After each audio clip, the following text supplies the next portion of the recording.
ॐ भूर्भुवः स्वः तत्सवितुर्वरेण्यं भर्गो देवस्य धीमहि धियो यो नः प्रचोदयात्। परम पूज्य गुरुदेव वंदे माता जी। माँ गायत्री। और आप सभी को मेरा भाव भरा नमन। तो चलते हैं प्रज्ञा उपनिषद चतुर्थ मंडल तृतीय अध्याय, और हम चतुर्थ अध्याय, और हम चल रहे हैं श्लोक नंबर 28 की ओर, जिसके अंदर ये लिखा गया कि हर देव प्रतिमा एक दृश्यमान पाठ्य पुस्तक है। कोई भी हम देवी देवता की जो प्रतिमा देखते हैं, मूर्ति देखते हैं, अपने ईश का हम जिस भी तरीके से हम ध्यान कर रहे हैं प्रतिमा के माध्यम से, वो क्या है? एक दृश्यमान पाठ्य पुस्तक, एक पुस्तक बताई गई जिसके माध्यम से जीवन दर्शन और आत्मविज्ञान के गूढ़ रहस्यों को बाल बोध की तरह समझा और समझाया जा सकता है।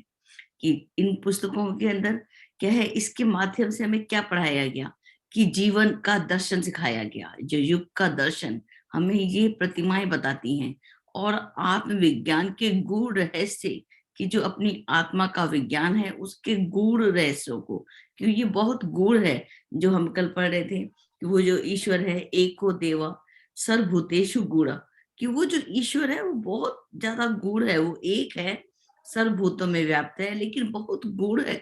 उसके रहस्यों को समझना तो एक बहुत आसान नहीं है, अपने आप को समझना आसान नहीं है। तो वो कहते हैं कि इन गूढ़ रहस्यों को बाल बोध की तरह समझा और समझाया जा सकता है।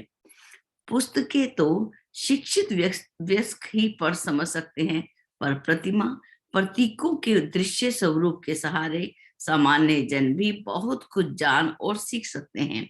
प्रतिमाओं का स्वरूप ऐसा ही है। अनेकता के बीच एकता देखने की ये पद्धति मनोरंजक भी है, सारगर्भित भी, व्यवहारिक भी और दूरदर्शिता पूर्ण भी। इस स्थापना में मानव मनोविज्ञान का समुचित ध्यान रखा गया है। इसके अंदर पूरा ध्यान रखा गया कि मनुष्य का जो मनोविज्ञान है, उसके अंदर की जो फिलॉसफी है, उसके अंदर का जो दर्शन है, उसके अंदर की जो साइंस है, उसको हम इन प्रतिमाओं के अंदर हम देख लेते हैं। अब हम जैसे हम किसी बच्चे को पढ़ाएं, रास्ते पे जाते हैं, चले रास्ते से शुरू करिए, रोड पे जाते हैं तो वहां पर चिन्ह लगे होते हैं, साइन है कि यहाँ पर यू टर्न है या नहीं है, यहाँ से आगे रास्ता जो है कौन सी और जाएगा। और वहां पर जो साइन के नाम से, सिंबल के नाम से हमें जो रास्ते बताए जाते हैं, तो ये बहुत ही आसान होते हैं। वहां पर कोई लेके खड़ा तो नहीं होता कि ये रास्ता उस तरफ जाएगा। छोटा सा लिखा होता है, एग्जिट का नंबर लिखा होता है, और उसके ऊपर जो है साइन बने होते हैं। तो उसी साइन को हमने, चिन्ह को हमने पालन करना होता है। जब हम उनको, जब हमारा ड्राइविंग टेस्ट होता है, तो जिसको वो चिन्ह नहीं समझ आते तो उसको ड्राइविंग टेस्ट पास नहीं करते। तो इसी प्रकार से चिन्ह के माध्यम से भी जब हम बच्चों को पढ़ाने लगते हैं, तो एक अक्षर की जो पहचान है वो एक चित्र के साथ करवाते हैं। क कबूतर, ए फॉर एप्पल। तो इस तरीके से जो है चिन्ह जो है बड़े उपयोगी हैं। अब इनका जो है, इनका हम कोई उदाहरण ले लेते हैं। कृतिका आप हैं? हाँ, तो आप लेना चाहेंगे? हाँ बोलिए बेटा। कि कितना अच्छा जो कृतिका है, वो जो उनका छोटा सा काम मैं जानती हूँ, गणेश की मूर्तियां मैंने इनको देखा बनाते हुए कि ये लोग बनाते हैं। तो मूर्तियों का जो रहस्य है, जैसे अब हनुमान जी के ऊपर बोले कि उनकी वीर मुद्रा देखते हैं तो लगता है कि कोई वीर आ रहा है और वो भक्त आता है। तो हर प्रतिमा जो है अपने आप में कुछ बोलती है। तो आगे हमें कृतिका जी बताएंगी आज कि क्या जान हमें मालूम होता है इन मूर्तियों से, हम क्या जानते हैं। जी कृतिका बोली। प्रणाम प्रणाम सभी को। सबसे पहले हम बात करते हैं संकेतों की। जो मूर्तियां हैं, पहले मूर्तियों को लेते हैं। तो जैसे गणेश जी भगवान है, गणेश जी की जब हम मूर्ति देखते हैं तो मूर्ति में हम जो उनके कान देखते हैं, तो कानों से हम ये समझते हैं कि उनके जो कान होते हैं वो बहुत बड़े बड़े होते हैं। और बड़े बड़े होने की वजह से उनका ये प्रतीक माना जाता है कि गणेश जी भगवान सबकी बातें सुनते हैं। वो सुनते जाते हैं। ऐसे नहीं कि ये चिढ़ रहे हो या कुछ और कर रहे हो, नहीं, वो बिल्कुल अच्छे से धैर्य के साथ में और पूरे अनुशासन के साथ में सबकी बातें सुनते और सुनते उनके कान बहुत बड़े हो गए हैं। इस तरीके से उनके कानों की संकेत बताया गया है। फिर उनका जो पेट होता है, पेट बहुत मोटा होता है। पेट मोटा इसलिए होता है, बताया गया है ऋषि-मुनियों ने, कि गणेश जी भगवान सबकी बातें सुनते हैं और उनकी बातों को पचा लेते हैं अपने अंदर समा लेते हैं। और ऐसा नहीं है कि वो एक बात सुने किसी की और किसी और के पास में जाके चुगली कर दिए, नहीं। वो अपनी बातों को और कि सबकी बातों को, पूरे विश्व की बातों को अपने पेट में पचा लेते हैं, इसलिए वो उनका जो पेट है मोटा हो गया है। सूंड इसलिए होती है ताकि बैलेंस में रहा जाए। हम क्या करते हैं, हम इंसान हैं तो हम ये सोचते हैं कि हम इंसानों के साथ में ही अच्छे से संबंध बना के चलें। लेकिन गणेश जी भगवान यहाँ पे ये बता रहे हैं कि न सिर्फ इंसानों के साथ में बल्कि जानवरों के साथ में भी आप अच्छे से संबंध बना कर के चलिए। और एक और विशेष बात आप गणेश जी में देख लीजिए और हनुमान जी में देख लीजिए, उनका फेस नॉर्मल इंसानों की तरह बिल्कुल नहीं है। तो गणेश जी भगवान ये कहना चाहते हैं, ज़रूरी नहीं है कि आप सुंदरता को देख कर के ही किसी के साथ में पहचान बनाएँगे। इसलिए जो सुंदरता है उसके नकाब को हटा के और जो घमंड है, अगर खुद में भी घमंड आ रखा है तो उसको हटाइए कि आप सुंदर दिखो या ना दिखो उससे कोई मतलब नहीं पड़ता। पर आपका स्वभाव जो है वो अच्छा होना चाहिए। अच्छा, और जो भुजाएँ दिखाई गई होती है, जो भुजाएँ हैं वो अलग-अलग तरीके से बल को और शौर्य को दिखाते हैं। और जो एक दाँत का इसमें दिया होता है बताते हैं कि एक दाँत है। तो हुआ क्या था, गणेश जी भगवान का एक दाँत टूट गया था, उसकी अलग-अलग कथाएँ हैं। लेकिन उन्होंने क्या कर रखा है, उस एक दाँत को भी बहुत अच्छे से सँभाल कर के रख रखा है। तो वो हमें ये सिखाते हैं कि भले ही जब ज़रूरत पड़े आवश्यकता के समय, जब उस समय तो उनका दाँत टूट गया, लेकिन उन्हें सँभाल कर के इसलिए रखा ताकि ज़रूरत पड़ने पर कभी उसका उपयोग किया जा सके। हम क्या करते हैं, हमारे घर में कभी-कभी कोई चीज़ ऐसी हमको लगती है कि जो एकदम सही होती है, एकदम साफ-सुथरी होती है और काम चलाऊ भी होती है, लेकिन हम क्या करते हैं, उसको फेंका देते हैं या हम जो है कचरे में डाल देते हैं, उसकी कोई कदर नहीं करते। तो यहाँ पर ये दंत ये सिखाता है कि जो बचा हुआ है, उसको भी आप सँभाल कर के रखिए ताकि उसको आप वक़्त आने पर इस्तेमाल में ले सकें। मुसीबत के समय ऐसी चीज़ें बहुत काम में आती हैं।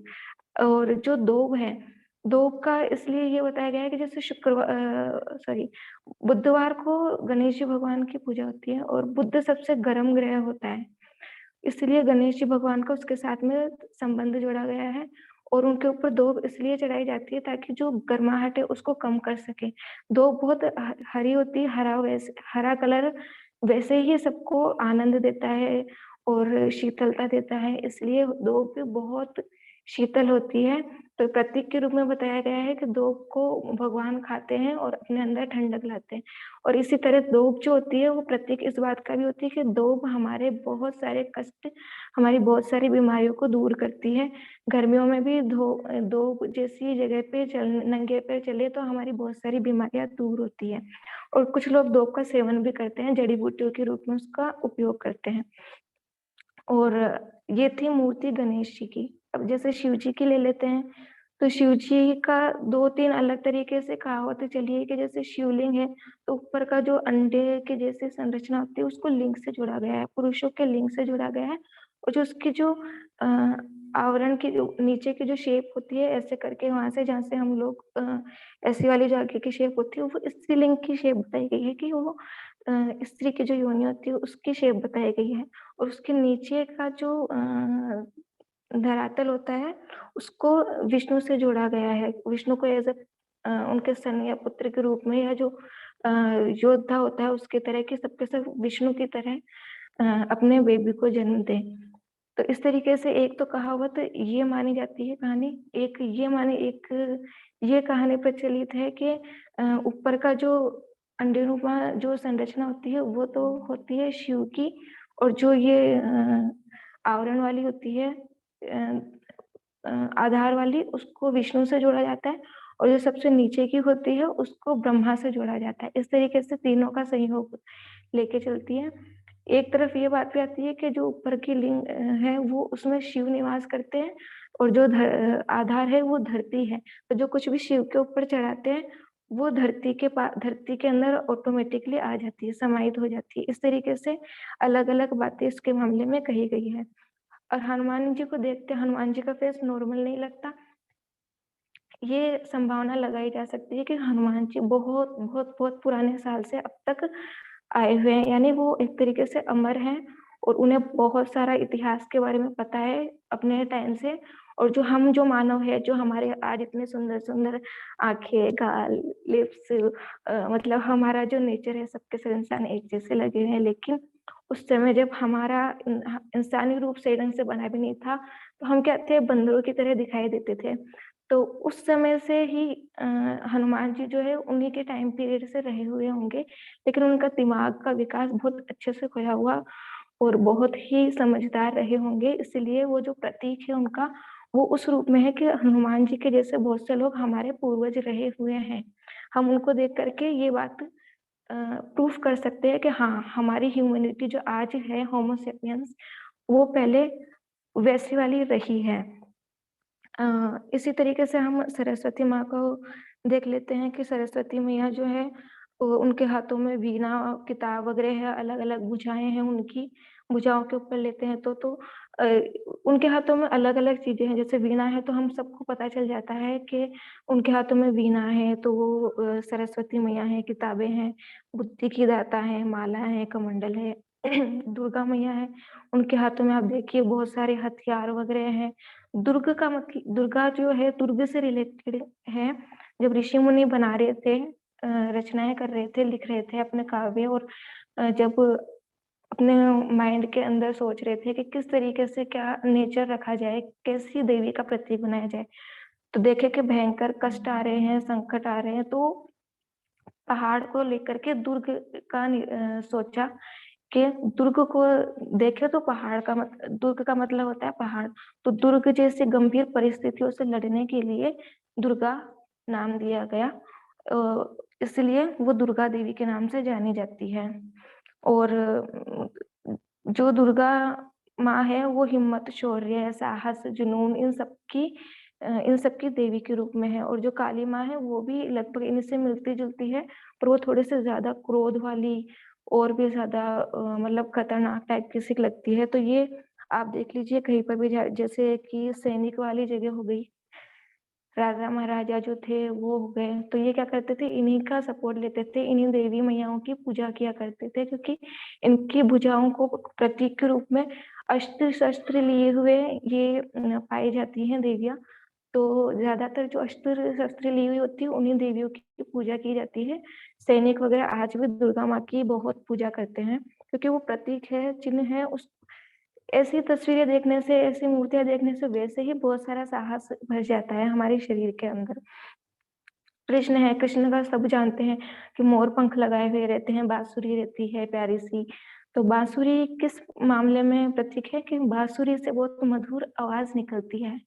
बहुत ही प्यारी सी मधुर सी आवाज़ निकलती है, तो वो हमें बताती है कि हमें भी हमारा जो नेचर है वो बहुत ही सुंदर मधुर और प्रिय रखना चाहिए। चाहे इससे कोई-सी भी बात हो, एक तो बाँसुरी की ख़ासियत ये है कि जब तक बजाया ना जाए, तब तक वो बजती नहीं है। इसीलिए हमें भी जब ज़रूरत ना हो, तब तक हमें जब ज़रूरत ना हो, तब तक हमें गुस्से में किसी और से वैसे भी बात नहीं करनी चाहिए। ज़रूरत पड़ने पे ही बोलना चाहिए और बोलना भी एकदम नाप-तोल के हिसाब से चाहिए। जैसे वो एक-एक छेद में से अलग-अलग सुर निकालती है, तो उसी तरीके से हमारा भी स्वभाव उसी के व्यवहार के हिसाब से होना चाहिए। आगे लूँगी मैं सुदर्शन चक्र वगैरह का, वो थोड़ा अलग टॉपिक के अंदर रहेगा। अ, दीदी अगर बता दीजिएगा टाइम ज़्यादा हो जाए ना तो मुझे बोल दीजिएगा, मैं और शॉर्ट में समझा दूँगी। और जो कोई जैसे दिक्कत नहीं, आप बोलिए पूरा। अच्छा, ठीक है। जी, जैसे कि जो पैरों में असूर लिए हुए रहती है, आपने देखा है देवी मैया वगैरह है जो पैरों में असूर वगैरह लिए हुए रहती है, राक्षस लिए हुए रहती है। दरअसल कहा जाता है कि ये असूर वगैरह कोई और नहीं बल्कि हमारे मन के अंदर के विकार ही होते हैं, जैसे कि आलस हो गया, क्रोध हो गया, मोह माया हो गई, वासना हो गई, किसी के ऊपर बहुत ज़्यादा क्रोध आ गया, किसी बहुत ज़्यादा ग्रीडी लालचीपन हो गया, तो ये क्या है, ये सब के सब शत्रु ही है। सबसे बड़ा शत्रु तो आलस्य को ही बताया गया है, आलस्य हमारा सबसे बड़ा शत्रु है।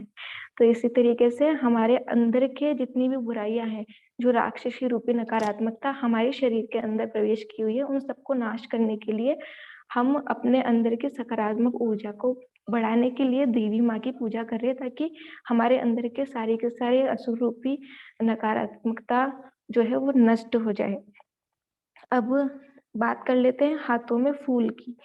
देखिए, हाथों में हर कोई अलग अलग तरह का फूल लिए हुए मिलेंगे, चाहे तो उनके पास में कितने भी हथियार हो, लेकिन ज्यादातर देवी देवताओं के पास में एक ना एक फूल जरूर होगा, या कोई ना कोई नेचर से जुड़ी हुई चीज जरूर होगी। वो इसलिए कि ईश्वर ये दिखाते हैं कि वो प्रतिमा कुछ इस तरीके से दिखाती है कि चाहे से युद्ध के सामग्री है, सामान है, रूप भले कितना भी भयंकर हो, लेकिन वो प्रकृति को सुरक्षा पहुंचाना भी जानते हैं। अगर वो संहार करना जानते हैं, तो प्रकृति को संभालना भी जानते हैं। और उनको जो व्यवहार है उनका, उसके हिसाब से भी वो अपने अपने फूलों का चयन करके रखते हैं। हथियार का ले लिया। हाँ, हथियार की बात ले लेते हैं। ऐसा नहीं है कि सबके सब एक जैसे, हम सबके ह्यूमैनिटी, हम सबका नेचर एक जैसा नहीं होता, ना ही हमारा कार्य क्षेत्र एक जैसा होता है। सबके काम अलग अलग होते हैं। किसी का काम कलम से लिखने का होता है, तो उसका सबसे बड़ा हथियार कलम हो गया। किसी का कोई किसान है, खेती करता है, तो जो काटने वाली हंसिया वगैरह होती है वो हो गई। किसी कोई लोहे का काम कर रहा है, तो उसका हथौड़े वगैरह का काम जो है वो ज्यादा हो गया।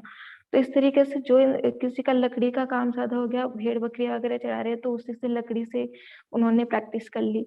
तो अलग अलग फील्ड के अंदर अलग अलग लोग हैं, सबकी कोई ना कोई ऐसी चीज जरूर होती है, चाहे से नॉर्मल चीजें क्यों ना हो, उसमें वो क्या दक्ष पा लेता है धीरे धीरे बड़ा होता होता। तो इसलिए उस इंसान के लिए वो जो चीज है वो ही उसके लिए सबसे बड़ा हथियार बन जाती है।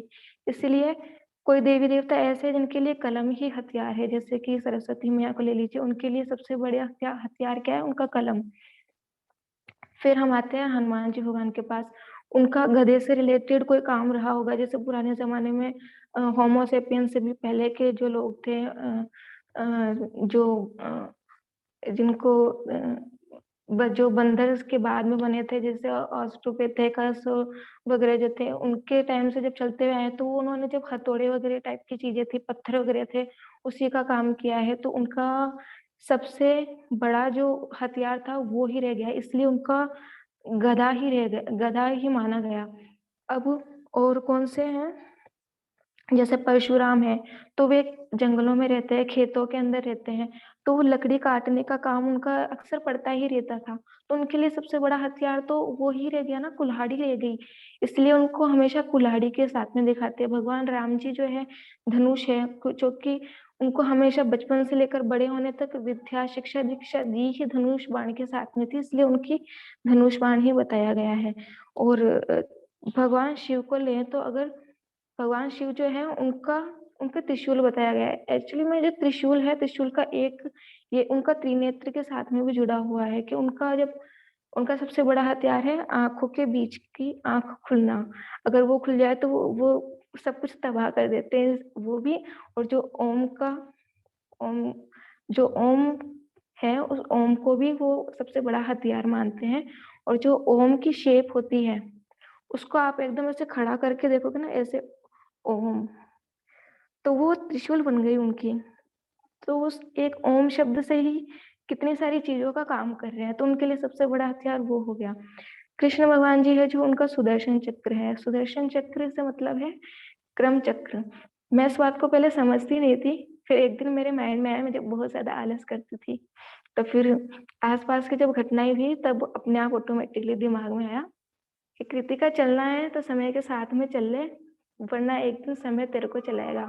और तू नहीं चलेगी ना, तो तू चाहे से घिस रेंग करके कैसे भी चल, चाहे से तेरा शरीर छिले या कुछ भी छिले, मतलब मैं माइंड में रखती थी कि अब तो फिर शरीर भी छिल जाएगा तो भी बहुत बड़ी दिक्कत आ जाएगी। इसलिए जो समय का चक्र है उसके साथ साथ चलते रहना चाहिए। और जो समय है उसका कृष्ण भगवान जी की उंगली के ऊपर ही रखा गया है। सुदर्शन चक्र को एक तरीके से समय के साथ में रखा गया है। कृष्ण को काले से जोड़ा गया है, कि वो काले होते हैं। एक्चुअली में कृष्ण काले नहीं होते, वो सूर्य के अंदर समाये हुए होते हैं। जैसे मैं हूँ, अभी इधर हूँ, मेरे पीछे से जो परछाई आ रही है, उसके अंदर मेरा फेस दिख रहा नहीं है अच्छे से, तो मैं थोड़ी-थोड़ी सी काली लग रही हूँ। लेकिन अगर मैं सामने हो, बिना सूर्य के आगे की इधर आऊँगी, तो मेरा फेस एकदम क्लियर लगेगा। तो जितने भी ऐसे लोग हैं, जब वो ध्यान मुद्रा में बैठते थे, तो वो देखते थे कि सूर्य के सामने कृष्ण है। इसीलिए शायद कहीं न कहीं, मैं गायत्री परिवार को तो इतना नहीं जानती, लेकिन उनके लिए भी विष्णु नारायण भगवान जी है, उनका आह्वान भी बहुत ज़रूरी होता होगा। तो वो इसीलिए काले दिखते हैं, और उनकी रोशनी उन कृष्ण के अंदर से समाहित होती हुई से आती हुई प्रतीत होती है। इसलिए कृष्ण का महत्व वहाँ पे भी बहुत इम्पोर्टेंट होता है। चलिए बात कर लेते हैं आसन, वाहन और जानवर की। तो गणेश जी भगवान का सबको पता है कि चूहा होता है गणेश जी भगवान का आसन। तो उसी के ऊपर बैठते हैं सबसे ज़्यादा। तो चूहा जो होता है, अभी साइंटिफिकली भी ये डिसाइड हो गया है कि चूहे का जो माइंड है, वो इंसानों के माइंड की तरह ही होता है। उनकी नसें, कोशिकाएँ सब कुछ सेम टू सेम पाई गई है। चूहे की प्रवृत्ति क्या होती है? काटने करने की, चुपचाप से खाने की, उसको कोई परवाह नहीं है कि वो किस चीज़ को काट रहा है, कहाँ पे नुकसान पहुँचा रहा है। और आजकल हम इंसान क्या कर रहे हैं? हम भी वही कर रहे हैं। एक-दूसरे की चुगली कर रहे हैं, खुद का स्वार्थ देख रहे हैं, और किसी और का भला करने के बजाय हम नुकसान पे नुकसान किए जा रहे हैं। बस अपना भला होना चाहिए, हमें मिल जाए, किसी और का हो, चाहे तो कुछ भी हो। देवरानी-जेठानी है तो भी आपस में झगड़ा हो रहा है, तो हाँ भाई, मेरा स्वार्थ है, मेरे बच्चे हैं, मेरे बच्चे खाएँगे। कोई चीज़ भी लाएँगे तो आप चुपचाप से कमरे में खाने लग जाएँगे। आजकल तो ये प्रवृत्ति हो गई है। भले से सासू माँ को, वो खुद की मम्मी वगैरह को ना मिले, लेकिन खुद को वरना पेट ज़रूरी है। तो वो मस्तिष्क जो है, कहीं न कहीं पे एक जैसा मैच होता हुआ रहता है, इसीलिए वो प्रतीक है। लेकिन इसका एक और नज़रिया अलग है कि जो गणेश जी भगवान हैं, वो इतने दयावान हैं कि चूहे जितनी इतनी छोटी-सी जो वाहन है, उसके ऊपर भी मोटे से होकर के भी सवारी कर सकते हैं। तो ऐसा नहीं है कि कोई छोटा-सा इंसान है, तो वो कोई बड़ा-सा काम नहीं कर सकता। अगर कोई इंसान ये सोचता है कि मुझ में योग्यताएँ कम हैं और मैं इतने बड़े काम को नहीं कर सकता, तो नहीं, आप बड़े से काम को भी कर सकते हो। उसके लिए आप गणेश जी भगवान का साथ लेकर के, कि भई गणेश जी भगवान प्रतीक है, आप इनसे सीखो, प्रेरणा लो, कि जब वो गणेश जी भगवान को, एक चूहा है, वो इतने बड़े इंसान को ल लेकर के जा सकता है, तो हम इंसान क्यों नहीं कर सकते? वो तो भगवान है। तो इसलिए अपनी खुद की ज़िम्मेदारियाँ खुद को ही निभानी होगी, और जैसे चूहा एक बड़े से गणेश जी भगवान जी को लेकर के चल रहा है, उस तरीके से प्रतीक है कि हमारी लाइफ में भी कितने भी चैलेंज आए, चुनौतियाँ आए, परेशानियाँ आए, खुद का बोझा खुद ही को ही ढोना है, किसी और के भरोसे नहीं बैठना है। चाहे से परेशानी कितनी भी बड़ी लगे, लेकिन करना है, अपने को ही करना है। चाहे से धीरे-धीरे करें, या ज़ोर से करें, पर अपने को करना है, बस मन में ये विश्वास रखना ज़रूरी है। अब बात कर लेते हैं दुर्गा मैया की। जो दुर्गा माँ का वाहन सबको पता है कि शेर है, और शेर को राजा के साथ में जोड़ा गया है, कि शेर का प्रतीक राजा से दिया गया है कि राजा के समान होता है शेर, और होता भी है, जंगल का राजा तो शेर भी होता है। तो जो राजा है खुद, वो राजा खुद देवी माँ के पूजा करता है, उनके शरणों में लगा हुआ रहता है, अपना झुकाव लगाया हुआ रहता है। शेर भी क्या होता है? शेर भी आसन इसलिए है कि एक देवी जो पूरे के पूरे साम्राज्य का राजा है, उसको तक कंट्रोल में रखने की कैपेसिटी रखती है। तो ये नहीं सोचना चाहिए कि एक नारी है, तो वो कुछ कर नहीं सकती, उसको सब के सब दबाएँगे, करेंगे, नहीं। एक पुराने ज़माने में जब ये दुर्गा का कॉन्सेप्ट चल रहा था, उस समय नारियों की स्थिति बहुत ही ज़्यादा दयनीय हो रही थी। तो उस समय क्या होता था, कंडीशन ऐसी भी होती थी कि जो राजा होता था, वो ये तक कुछ-कुछ राजाओं की नीयत खराब होती थी। तो अगर उनको कोई लड़की, उनको एक किसी की बहन-बेटी या स्त्री पसंद आ जाती थी, तो उनको रात के लिए महल के अंदर बुला लिया किया करते थे। तो फिर जब बड़े-बड़े विद्वान लोग थे, जब उन्होंने देखा कि इतनी दयनीय स्थिति हो रही है महिलाओं की, तो उन्होंने क्या किया कि दुर्गा का वाहन शेर ही बना दिया। शेर मतलब राजा का प्रतीक, कि अब आओ तुम। रानी, उन्होंने क्या किया, शेर को ही बना दिया ताकि ये बताया जा सके कि मनोबल बढ़ाने के लिए कि स्त्रियाँ कम नहीं है किसी से भी। अगर एक देवी राजा को कंट्रोल कर सकती है, तो आप भी सारे के सारे पुरुषों को कंट्रोल में कर सकती हो।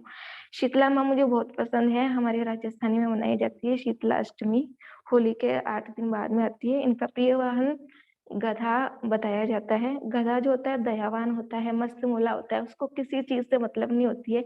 कहते हैं कि घोट बुद्धि वाला होता है, घोट बुद्धि वाला नहीं होता है वो, और जैसे उसको जितना बोलते हैं वो उतना ही करता है और खुद का दिमाग बहुत ही कम लगाता है, ज़रूरत के समय ही लगाता है, एकदम ठंडा दिमाग होता है उसका। तो वो एकदम मस्त-मौला वाला रहता है, उसको कोई कुछ भी कह दो, उसको कोई फ़र्क नहीं है, वो अपनी मस्ती में रहता है।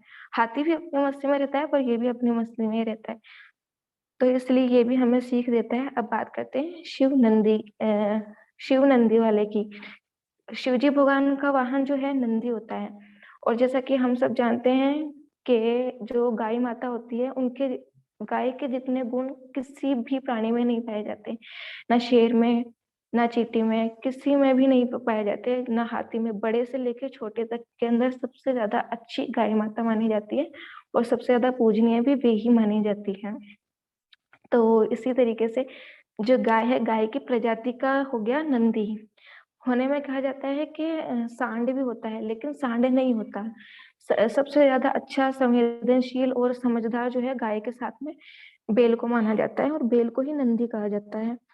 तो गाय के साथ की प्रजाति है और इनमें इसमें समर्पित भावना भी सबसे ज़्यादा रहती है और ये ईमानदार भी बहुत ज़्यादा रहता है और ये छल भी नहीं करता। नंदी की सबसे बड़ी विशेषता ये है कि वो छल नहीं करता। ईमानदारी के साथ में विश्वास पात्र का रहता है और कोई चालाकी भी नहीं करता। और जो अ, आसन के अंदर क्या शिव जी एक शेर की खाल बिछाते हैं। तो ये बहुत से लोग जानते होंगे कि शेर की खाल इसलिए बिछाई जाती है ताकि जो शिव जी भगवान जब योगी क्रिया करते हैं तो उसके अंदर वापस ज़मीन के अंदर उनकी खुद की ऊर्जा ट्रांसफ़र होके फैले ना। वो ऊर्जा बनी हुई रहे इसलिए शेर की खाल को बिछा के रखते हैं। और योग गुरु के रूप में भी वो होते हैं और साँप उनके पास में देखा जाता है क्योंकि साँप किसका प्रतीक होता है? विष का प्रतीक, ज़हरीला होता है वो। और शिवजी भगवान ऐसे हैं कि वो विष जैसे ज़हरीले साँपों को, बिच्छू वगैरह सबको अपने पास में रख लेते हैं, सबको अपने पास में रखते हैं। भूत-प्रेत हो सबको अपने पास में रखते हैं। एक्चुअली में ये कोई ज़रूरी नहीं है कि शिव जो है वो वास्तव में कोई मनुष्य ही रहा होगा। शिव को एक तरीके से जो ओम शब्द है, ओम के अंदर ही समाहित होया हुआ माना जाता है। ये तो शिव, ओम नमः शिवाय के बाद में शंकर, शिवाय, रुद्र ये सब के सब नाम अपने आप ऑटोमेटिकली निकलते हुए चले जाते हैं। जैसे व्याकरण होती है, अपन हिंदी व्याकरण नाम बोलने में कितना छोटा है, लेकिन अगर आप इसके